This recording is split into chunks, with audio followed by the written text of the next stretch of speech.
Track the escalating tensions with China. And now we know a group of American politicians are in Taiwan right now for a surprise trip. This comes just a couple of weeks after Speaker Pelosi's controversial visit to the small country that ratcheted up tensions between the U.S. and China.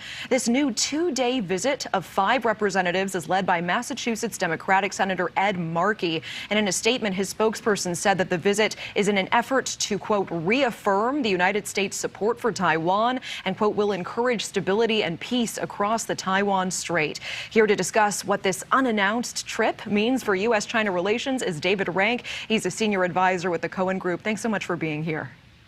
Thanks, Natasha. Good to be here. So the first question that I want to ask, is this making things better or worse for our relationship with China?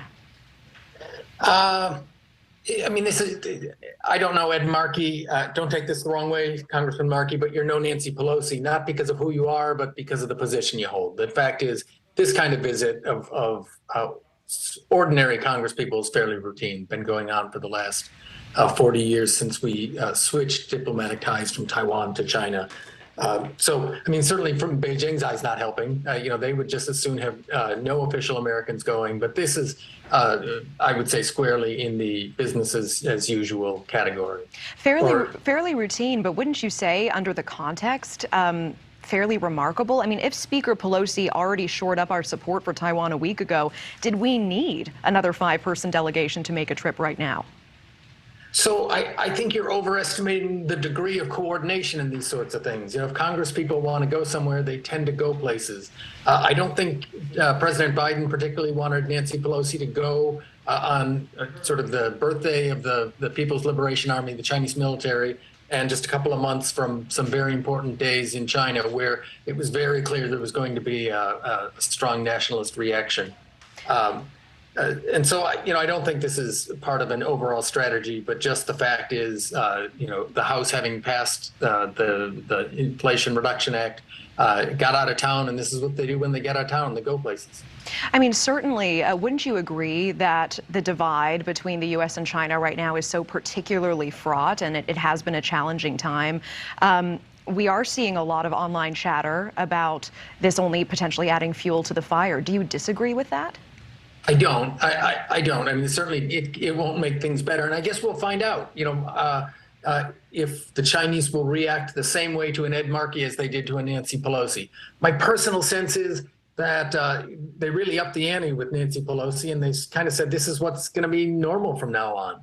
That from now on, we're going to operate all around the island of Taiwan. And, we're going to fly there. We're going to sail our ships. And if Taiwan doesn't like it, too bad. And so I don't know if another 5 Congress people showing up on the island will necessarily change that. So ultimately, the bad news is where we are, not because of this morning, but because of what's happened in the last couple of weeks in the wake of the Nancy Pelosi visit. In some ways, would you say that this move just sort of reestablishes normalcy after a very high stakes back and forth that we saw with Speaker Pelosi's visit?